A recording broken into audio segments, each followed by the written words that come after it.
Dodge City learned how to look without seeing long before that morning, but that was the day it perfected the skill. The sun rose clean and bright, the kind of honest light that made men believe nothing truly bad could happen under it. Dust lay over Front Street like a second skin, soft and pale, stirred by boots that knew exactly where they were going and eyes that knew exactly where not to land.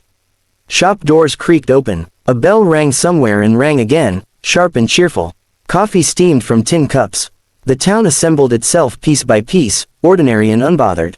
At the far edge, where the buildings thinned and the land stretched out flat and merciless, 2 fence posts stood newly planted. The earth around them was darker, freshly turned, packed down with care. Rope ran between them, pulled tight, its fibers clean and blonde, untouched by rain or time. Someone had chosen good rope. Someone had tied the knots slowly, testing them, retightening where needed. This wasn't anger. This was intention. People noticed. They noticed in the way a man notices a crack in the sidewalk and steps over it without stopping. A woman glanced once, then adjusted the basket on her arm and quickened her pace. A pair of cowhands paused, spat, and decided they were late for something important. Each person told themselves a small, comfortable lie. It wasn't what it looked like, or if it was, it wasn't their business. Near the jailhouse, the marshal stood with his thumbs hooked in his belt, watching the street. He saw the posts. He saw the rope. He felt the tug in his chest and mistook it for indigestion. No guns were drawn. No one was shouting. There was no riot to stop, no law being openly broken. Order, as he understood it, remained intact. He turned back inside and shut the door before the thought could finish forming. By mid-morning the town had arranged itself into a careful blindness. They brought her out just before noon, when the sun was high enough to flatten shadows and leave nowhere to hide. She walked on her own feet. That mattered. It mattered to the men escorting her and to the crowd that pretended not to be a crowd. Her wrists were free, her hands empty, swinging slightly at her sides. It made the whole thing feel cleaner. Her dress was plain, faded to a tired color that might once have been blue. The hem was torn and brushed the dust with every step. Someone had brushed her hair. It lay smooth against her scalp, parted carefully, like she was being prepared for Sunday service instead of this. There was a bruise on her cheek, yellowing at the edges, old enough to be ignored. She did not cry. A boy delivering papers slowed as she passed, his eyes wide, his mouth hanging open. He recognized the shape of what was happening even if he didn't have the words for it yet.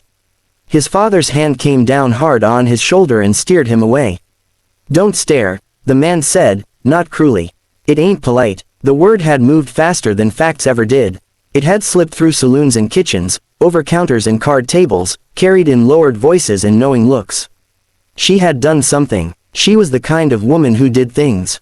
That was explanation enough. No one asked what, or how, or to whom. Those details only complicated matters. They stopped her between the posts. She looked at the rope once. Just once. Her eyes followed the line of it from knot to knot, as if memorizing its shape. Then she lifted her chin and stared out past the town, past the people, toward the endless line of sky and land where Dodge City ran out and the world kept going. The men took her arms. Their hands were firm but not rough. There was no need for cruelty. That part would come later, handled by the rope. They tied her wrists outward, stretching her until her shoulders ached, the fibers biting into skin. The rope smelled faintly of hemp and newness. It burned even before it moved. The wind lifted her dress and ran cold along her legs. She shivered despite herself. In that moment, the understanding settled fully into her bones. The town had stepped back. Not physically, not all of them, but inwardly. They had decided she stood alone. She searched their faces anyway. She looked for a crack, a hesitation, a flicker of doubt that might turn into a voice.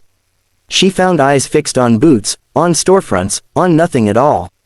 She found shutters drawn just enough to see without being seen. She found mouths set into lines that said this was regrettable but necessary, unfortunate but unavoidable.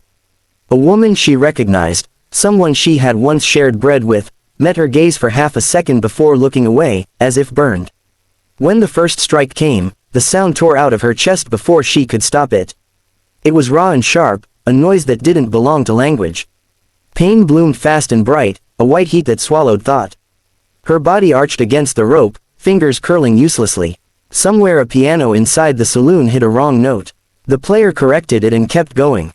Laughter rose too loud at a joke that hadn't earned it. Life adjusted, accommodating the interruption without letting it matter. She clenched her teeth until her jaw ached, refusing to beg. Begging required an audience that cared, and Dodge City had already excused itself. She focused on the sky instead, on the way a single cloud drifted lazily, unconcerned. The rope cut again, and again. Pain lost its edges and became a thing that filled her completely, crowding out everything else.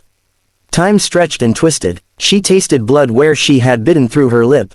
Sweat ran into her eyes, stinging, blurring the faces that were already trying so hard not to exist.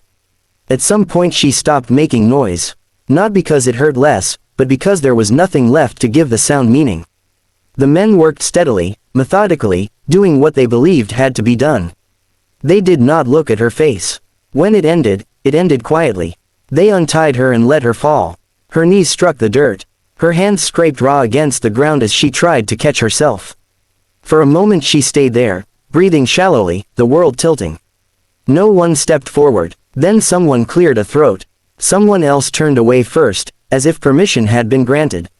The crowd dissolved without acknowledging it had ever gathered. Doors reopened. Boots resumed their paths. Dodge City reclaimed its afternoon. She lay in the dust, the rope marks burning, the sun still bright and innocent overhead. And the town went on, clean shirts unwrinkled, hands unbloodied, confident it had done nothing at all. Night came to Dodge City the way it always had, sliding in slow and quiet, but it did not settle the way it used to. The heat bled off the ground and left the air heavy, restless. Lamps were lit earlier than usual. Flames flickered behind glass, uneasy, as if they knew better than to burn steady. Doors were shut with more care. Windows were latched, then checked again. Sleep did not come easy. A baby cried in a house near the tracks and could not be soothed. The mother walked the floor until her legs ached, humming songs that usually worked, whispering promises she didn't believe. Somewhere a dog barked without stopping, a sharp, frantic sound that set teeth on edge. Horses shifted and stamped in their stalls, whites of their eyes showing in the lamplight, spooked by nothing anyone could name. Men lay awake staring at ceilings, the events of the day replaying themselves in pieces they hadn't invited. The rope, the sound, the way the town had breathed out all at once when it was over. They told themselves they had no choice. They told themselves this was how things stayed orderly. Still, their hearts beat too fast, and sweat dampened sheets despite the cooling night. At the edge of town, where Dodge City gave way to open land and excuses grew thin, she lay in a small shack that smelled of old wood and medicine. The bed was narrow, its mattress lumpy, but it was a bed, and that alone felt like a mercy. Every breath pulled pain through her ribs. Every movement sent fire along her back and arms, where the rope had burned and cut and claimed its memory. A woman came with water heated on a stove and rags torn from worn cloth. She worked quietly, her hands gentle and shaking all the same. She did not meet the girl's eyes at first. She cleaned and dabbed and wrapped, flinching at every sharp intake of breath. "I'm sorry," she whispered once, the words barely there, as if saying them louder might summon judgment. The girl did not answer. Not because she couldn't, but because she didn't know which silence would hurt less. When the woman finished, she hesitated at the door, her hand on the latch. There were things she wanted to say. There were too many ways to begin and none that led anywhere useful. Finally, she left with her head bowed, carrying the empty bucket like a weight. The first night stretched long. She drifted in and out of shallow sleep, caught in dreams that weren't quite dreams. Rope creaked, wind howled, the sky pressed down, endless and close at the same time. Each time she woke, her body reminded her of where she was, of what had been done, of how easily it had been decided. Morning came gray and thin. Word traveled again, as it always did, but it had changed shape. No longer sharp and certain, it dulled at the edges, softened by discomfort. People spoke of it in halves and hints. They lowered their voices. They frowned and shook their heads and said it was a shame things had gone so far, without ever admitting who had taken them there. She learned Dodge City by absence. She learned which streets emptied when she turned onto them, which conversations broke apart at her approach. Doors that once opened now stayed closed, not slammed, not locked, just politely, firmly shut. She was not chased out. That would have required effort. She was simply uninvited from everything that mattered. Her wounds healed slowly. Scars formed, thick and pale, pulling when she moved, aching when the weather shifted. They would never let her forget. Not that she needed the reminder. But the town did not forget as easily as it wanted. Small things began to go wrong. A rancher found his barn burned down to blackened ribs, the smell of smoke clinging long after the flames were gone. No one saw who lit the match. A storekeeper's ledger no longer added up, numbers slipping through his fingers like water. He checked it again and again, convinced he had made a mistake, certain he had not. A man who had laughed too loudly that day woke to find a length of rope coiled neatly on his porch. It was damp with dew and smelled faintly of ash. There was no note, no sign of who had left it. He stood there a long time, staring at it, before carrying it inside and hiding it where no one else could see. Dodge City began to whisper. Not about guilt, never that. Guilt required ownership. They whispered about unease, about the way the town felt different now. About how the air seemed heavier, how the nights were too quiet or too loud in the wrong places. They spoke of bad luck, of tempers flaring, of a sense that things no longer sat right. Some blamed her, even now. Said she had brought trouble with her and would take it with her when she left. It was easier to believe than the alternative. She watched all of it from the edges, moving carefully, speaking rarely. She took what work she could, the kind no one wanted to see done, and did it without complaint. She did not look back when faces turned away.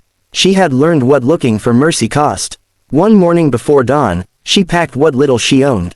The sky was still dark, the stars pale and tired. The town slept, or pretended to. No one stopped her. No one offered a farewell or an apology. She walked past the place where the posts had stood, the ground still scarred, the grass struggling to grow. She did not pause. Years later, Dodge City told the story the way towns do. It said it had been a different time, a harder time. It said people hadn't known better then, that the world had been rougher, just as simpler. It said mistakes had been made, lessons learned. The telling smoothed the edges until they no longer cut. But the land remembered. The place where the posts had stood never quite healed. Grass grew thin and pale there, refusing to take hold. Horses shied away, ears flat, uneasy for reasons no one could explain. Travelers avoided camping near it, choosing spots farther out, where sleep came easier. On quiet afternoons, when the wind slid across the flats with nothing to hide, Dodge City felt it, that old weight pressing in. The sense of being watched by something that did not blink or forget. Of being measured not by its laws or its stories, but by the moment it chose comfort over courage. Because people pass, buildings fall, stories change, but silence remembers, and it remembers exactly who looked away.